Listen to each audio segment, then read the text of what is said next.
Welcome back to the Automotive Informants, where we break down the latest industry news and give you our hot takes. I've got my buddy Chris Martinez with me. Thanks for being here, Chris. Thanks for having me on, Zach. How you doing, man? You doing all right?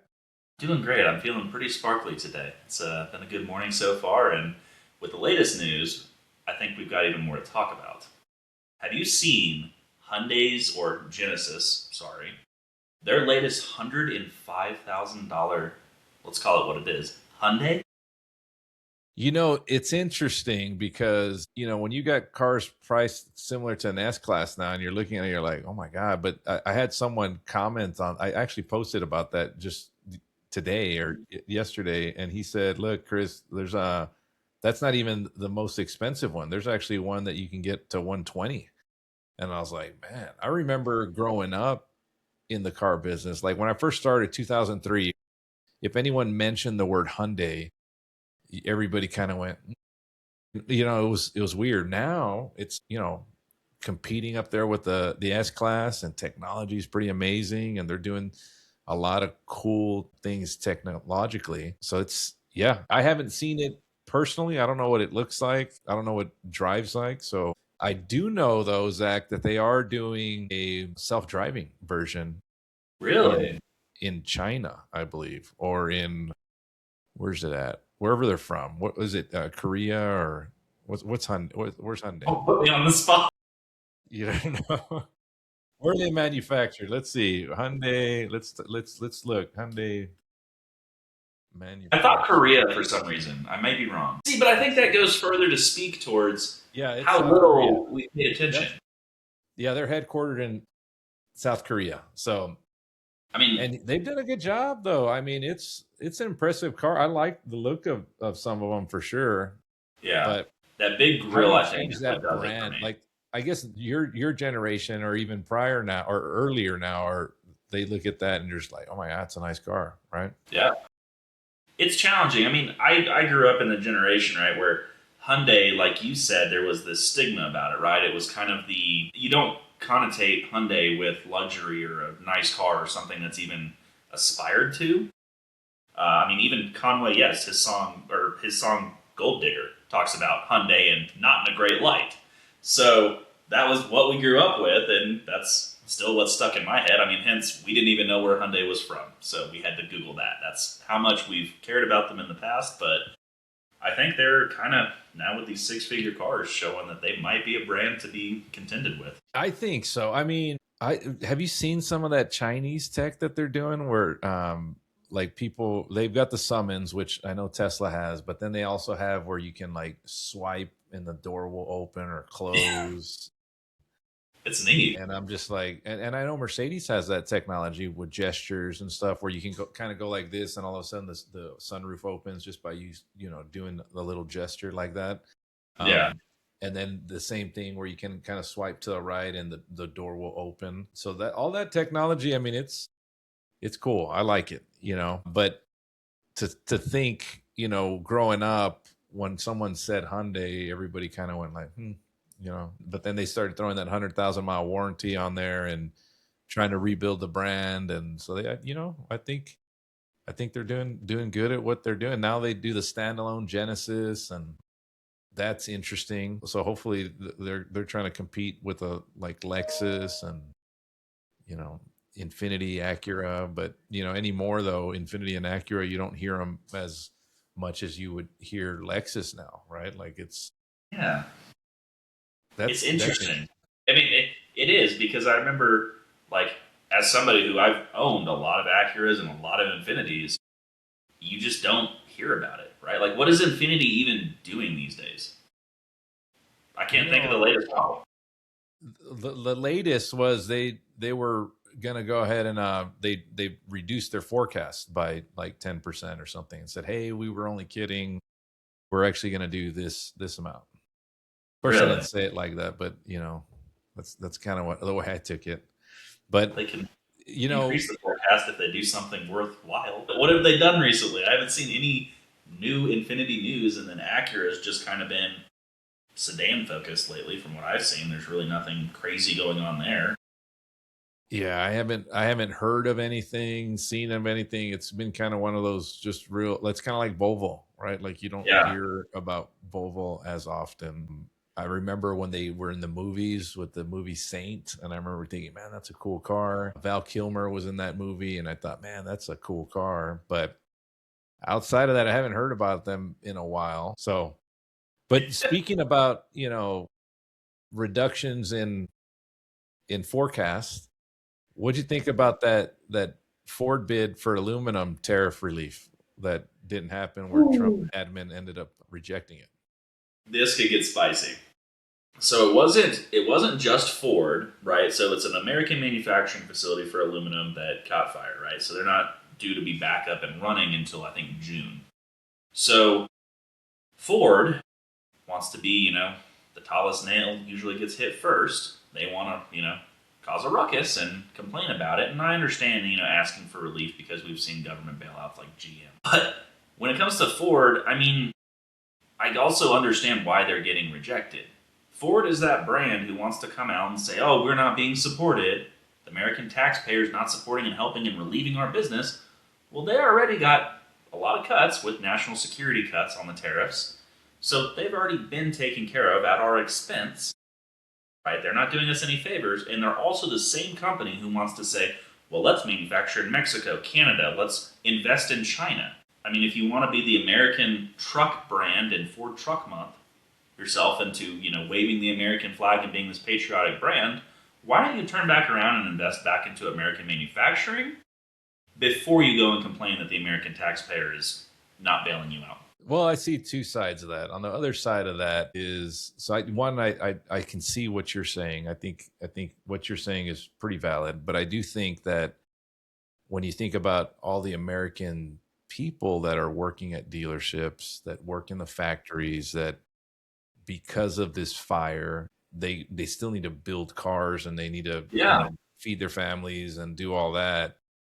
Now it's going to cost the company even more money by getting aluminum from outside of the US. And so then now the company can't be as profitable, and there's a lot of different, you know, people that can affect. Well, does that mean, okay, now we've got to reduce staff? We got to, the first thing they're going to do is how do we cut expense so that we can afford these aluminum body style or whatever the aluminum for these Ford trucks. And the challenge I see there is that now it's going to cost more for the American consumer, right? So it's not as easy as that anymore. Like I feel like, maybe 50 years ago or even 100 years ago, it was a lot easier to kind of have those silos and what we're doing. But for the last, 20 years or so, 30 years, it's all about globalization, free markets. It's been all of that, where now it's now trying to say, hey, look, we need to do things in our country versus trying to, you know, integrate with everyone else's. And same thing when I think about technology today. Technology, everybody's got open APIs, open access, and I think that's good.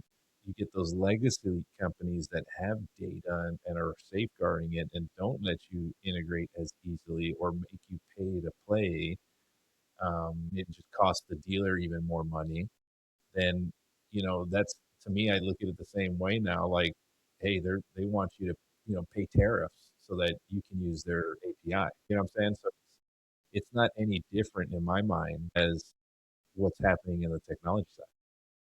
Do you remember whenever this was 20s or 30s, whenever Ford went out, and I can't remember if it was either South America, Australia, or Africa. I can't remember which continent it was or country, and they went out and they created all these different rubber manufacturing plants right across the globe, but that's what they did to source their raw material. So Ford, why don't they take all the money that they've made and invest into aluminum manufacturing here in the US, create American jobs instead of, again, outsourcing to other places? Like, you can't call yourself American and just, you know, follow the manufacturing loopholes where you can stamp the flag on it when it's really not even made here. And that's what they need to get back to. So that's why I don't have very much sympathy for their situation. Well, Workers, yes. where does aluminum come from? And I'm ignorant to this part. Like, is it something that just can be mined here in the United States, or is it something that's mined somewhere else? Like, what does that look like? I mean, it's kind of like with anything. I mean, you've got to, when you're so focused on just trying to get it at as cheap a cost as possible, that wherever you're going to go get it from, I mean, that's also why we've opened up mining and production here in the United States. I mean, that's the good thing is we're creating American jobs, but at the same time, that's not always the most cost Wait, effective. well, here's your answer to that. Look at So, and this is on a basic Google search, right? So, yes, aluminum can be mined in the U.S., Arkansas, Alabama, Georgia. The problem is they do have small deposits, but they're not economically competitive for producing metallic aluminum, leading the U.S. to focus on recycling and importing. So that's we import 99% of the aluminum, and yes, we can manufacture it here and do, like, do whatever we need to do with those at the Ford manufacturer, for example. But it still needs to be, that's kind of, what happened, right? We at one point we were like the industrial age, we had steel, we were doing, killing it, and then now it was cheaper to do it somewhere else, Ford that. painted themselves into a corner. So with the aluminum argument, 100%.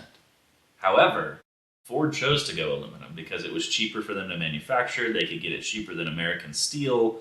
And the consumer feedback on those aluminum bodies, everyone hates them. They dent like crazy, and one hailstorm will total those trucks. So maybe Ford's move is to go back to American steel. Be more expensive, I think, right? Isn't steel, aluminum, which one's going to be more expensive? Which one's heavier, gas efficient, aerodynamic? I guess, Yeah. Well, we lifted is all there, the, what was it, how carb can or it be, cafe it's standards? easier to manipulate aluminum than it is steel, I imagine. So, yeah, there's a lot of variables in that. And so it's not as easy as, hey, do this. I mean, you could, but you don't know what the long-term ramifications are, and all of that. But like, They could just just look start at doing this it. point. Like, with aluminum, they're already as expensive as they are today. I mean, I mean, the King Ranch edition. What's that cost today? Like the Mac Daddy A six Ford. figure truck all day. Yeah, all day, right? Yeah. Especially if you got, if it's diesel 2500, whatever, right? It's Hyundai prices. And what does that do for the used car market? And there was another report, CNBC. I think they were a little late because I think I shared this one like last month, but they brought it up again, and they said used car prices rise to the highest point since 2023. And and yeah, what do you think about that? Especially, talking about adding steel and all that. What would that do to the used car prices? I mean, so I'll hold off on the steel one, but yeah, used cars, I can confirm that. I was on a call with a client this morning and they were talking about we've had the hottest 3 months we've ever had. I mean, way above projections, right? So I think that that's well supported. And I mean, the addition of steel back into it, in my opinion, steel would make for way less of a throwaway vehicle, which is what we've run into, which is why used car prices are so variable, right? You get more consistency across it. But it's also, I mean, you look at the recycling side too. I mean, a little bit easier to recycle, easier to work with, broader use case range with it. I mean, it's tough to say. What are your thoughts? Well, I think used car prices in general are pretty high. And, let me start by this. A friend of mine said, hey, look, in March, not March, in January, I appraised my car at Carvana. It was like 30 grand, or I forget exactly what the numbers were, but he said now looking at them today, that same truck is 38,000. So it went up in value 8 grand. And I was like, I was pretty shocked for him to tell me that. And I was like, man, I knew the prices that had been coming up, but that just seems a little excessive, right? On the one hand, and this is like from a strategy point, I'd always, the current inventory, you may need to reprice them and raise those prices up because you're going to have to go. It's not as easy to replace that car. So that way, in the short term, you can actually make some margin off that. On the other hand, used car prices, if they're holding steady like that, it's not good for the American consumer. If you're trying to buy, something that's, if you're price conscious, like it's not good to have these high prices. And then number two, if you went down the path of everything's got aluminum and all that, it would just cost even more. Like, give you an example. There was an Scrap article. value. Yeah, well, an article I read the other day. This was maybe a couple weeks ago.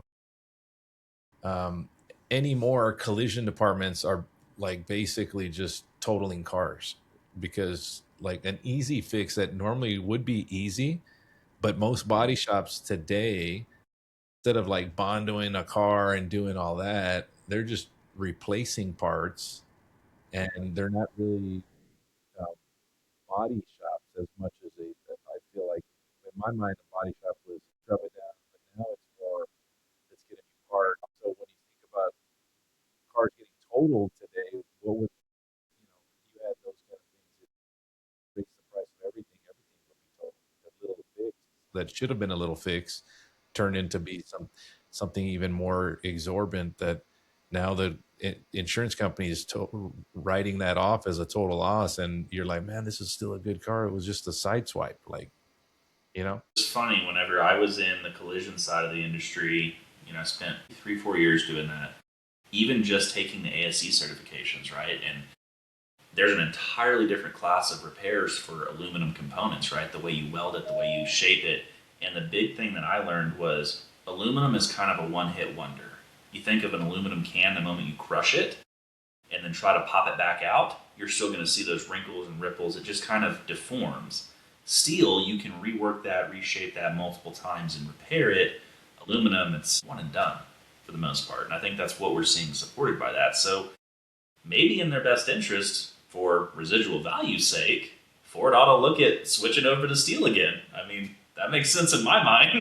Yeah, that's it. You can make a lot of things make sense, right? Like, I think about my Cybertruck.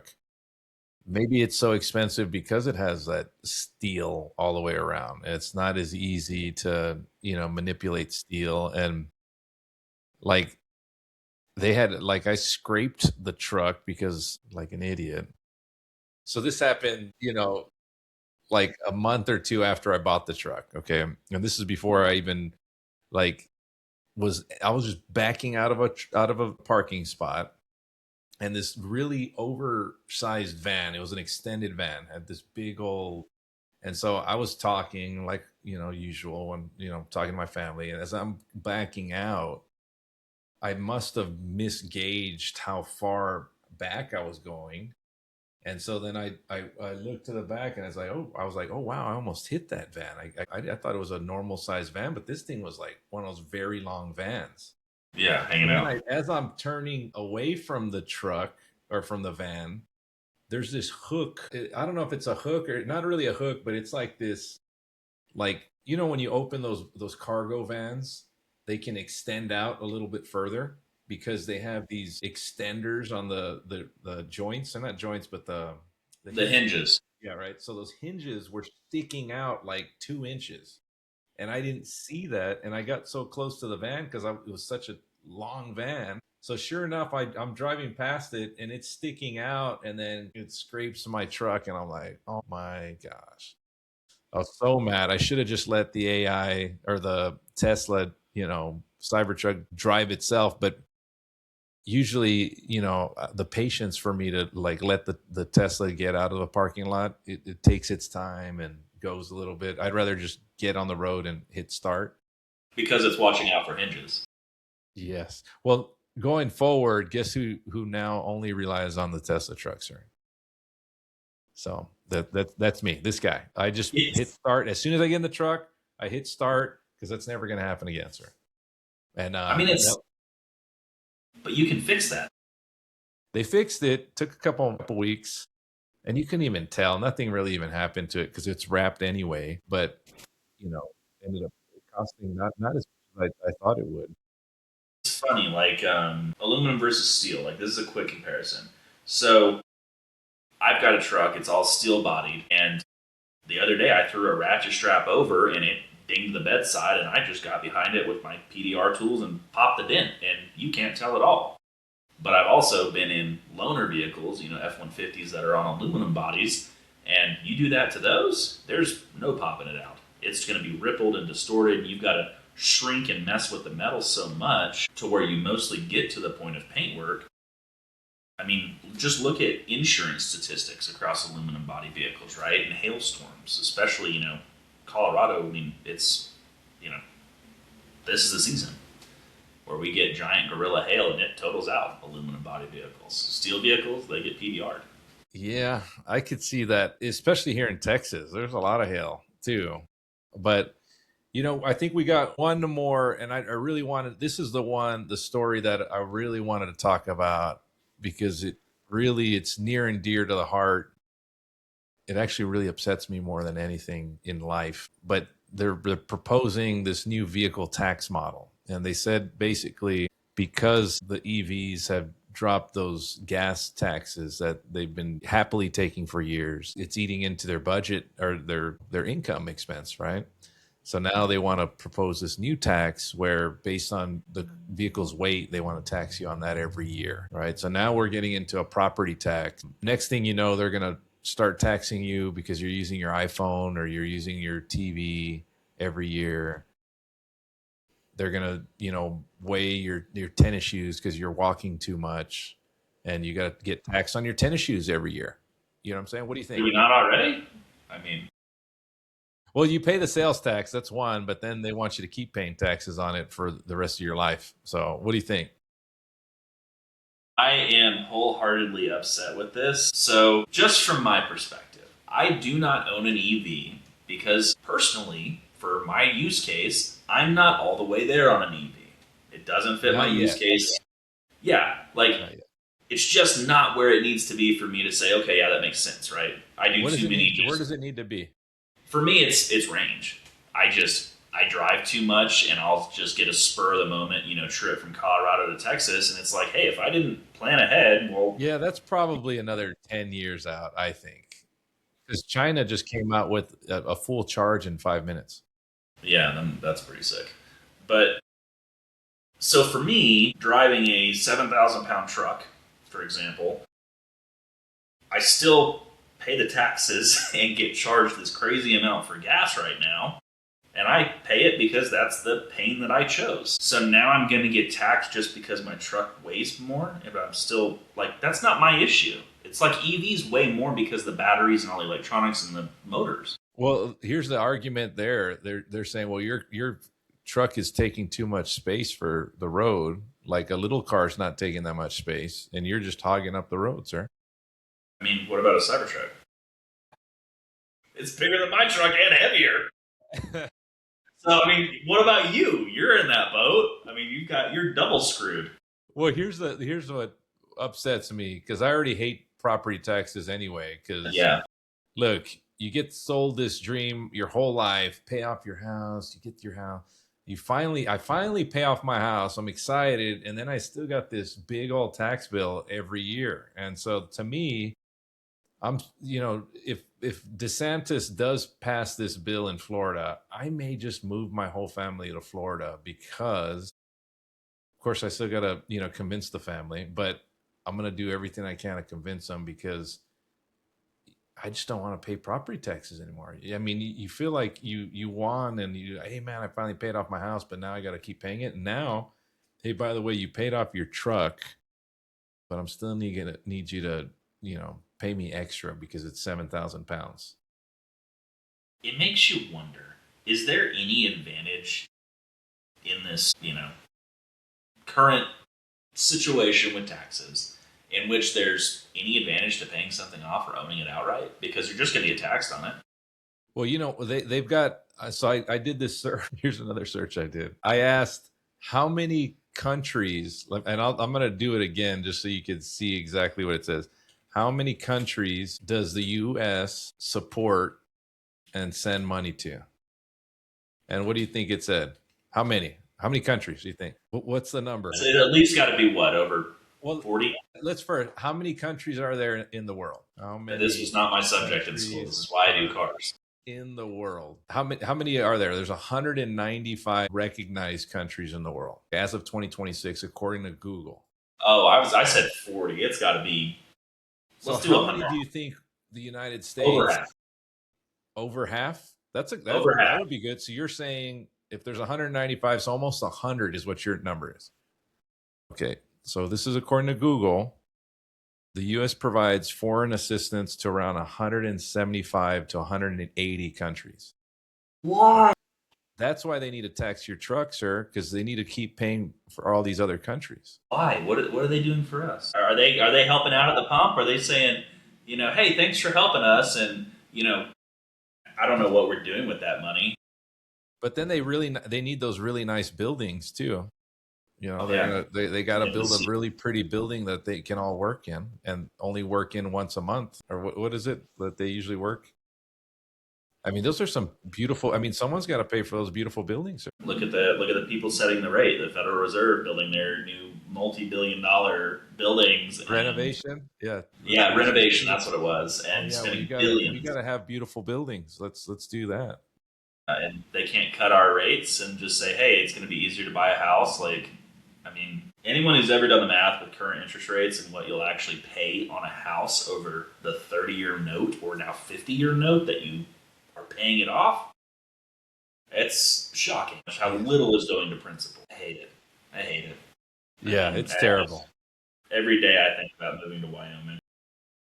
Well, I may become a Floridian, sir, if that does pass. But then that's going to drive the price. I think a lot of people would have the same sentiment, right? Like they're going to be like, yeah, we're going to Florida, So Yeah. we'll see. I'm sure he'll figure out a way to get taxed some way else, because usually that's what usually happens with politicians, right? They tell you one thing and they take your wallet as they're telling it to you. They're just like, oh yeah, yeah, yeah. Just grab your wallet. It's all good, but all right, so we talked about a couple of things. We talked about Hyundai. We talked about aluminum. We talked about used car prices. We talked about taxes. What does all of this mean to you as an operator, as a business owner in automotive? What can you take away, like learn from? How can you apply it in your business today to execute at a higher level? That's a really tough one because this episode really just ran across all of the subjects. I mean, what's going through my head right now? Buy $100,000 Hyundai, manufacture and mine my own steel, and move to a country with no taxation. that's that's that's really my takeaway. Yeah. But as So an we're all moving to operator, Puerto Rico. if We're going to get this podcast to the millions and we'll be in Puerto Rico soon. I think really it's right now the industry is at a very delicate, albeit really weird place with we have so many outside factors that are influencing what's going on. Vehicle prices, whether it be the aluminum versus steel issue, tariffs. We're seeing new taxes come into place. I think there's definitely a lot of hotness surrounding EVs right now. So if I was a dealer owner, I would be stocking up on EVs, and that's also what I've heard. So we're going to see a lot of auction prices rise on those, trade-in values rise, including maybe even new MSRP rise on EVs, because I think there's a lot of advantage there, Well, I'll especially with tell all you. the taxes.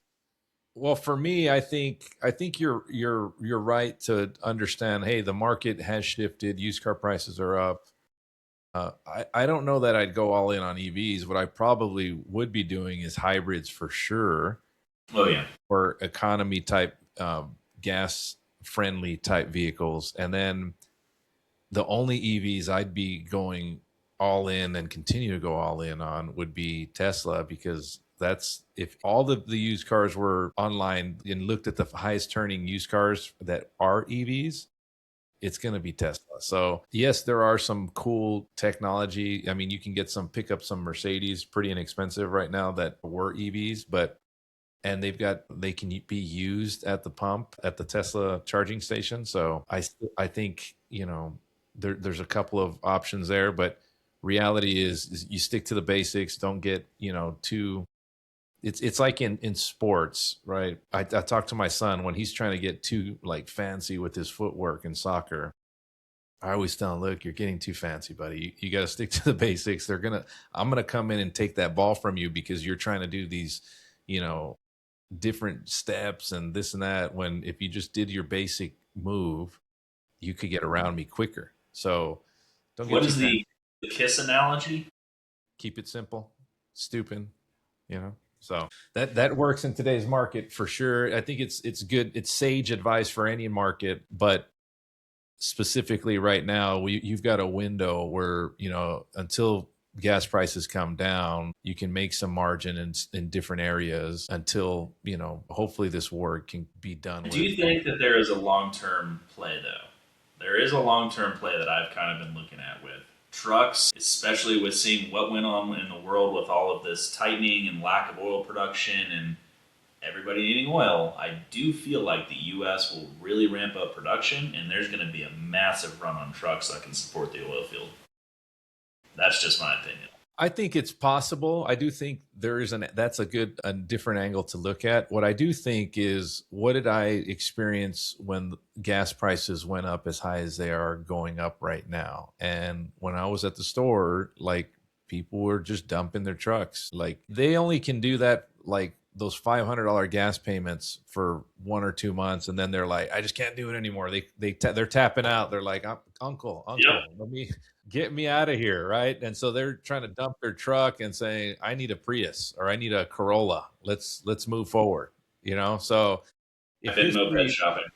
if history is an indicator, that's exactly what will happen. But yeah, that I think you just stick to the basics, understand the market. You've got a small window where you can actually make some margin. I for one would raise prices on the inventory that maybe you bought 30 days ago. Generally, you're always thinking, hey, I need to lower prices. But if the market is going up that high, raise them up for a week or two, as long as they're vehicles that have eyeball, that look good. But if it's a duck, it's a duck, get rid of it. You know what I'm saying? Like, don't, yeah, you don't, if You're you can, price anchoring to the market. You can always come back down, but if somebody's willing to pay you more. 100%. So, all right, cool, man. Well, this was fun, Zach, as always. Hopefully, everyone's subscribing. Share the episode if you find any value in it. But until next week, Zach, look forward to doing this every week, and let's do it again next week. All right. I'm excited Thank you. for it. Talk to you. See ya.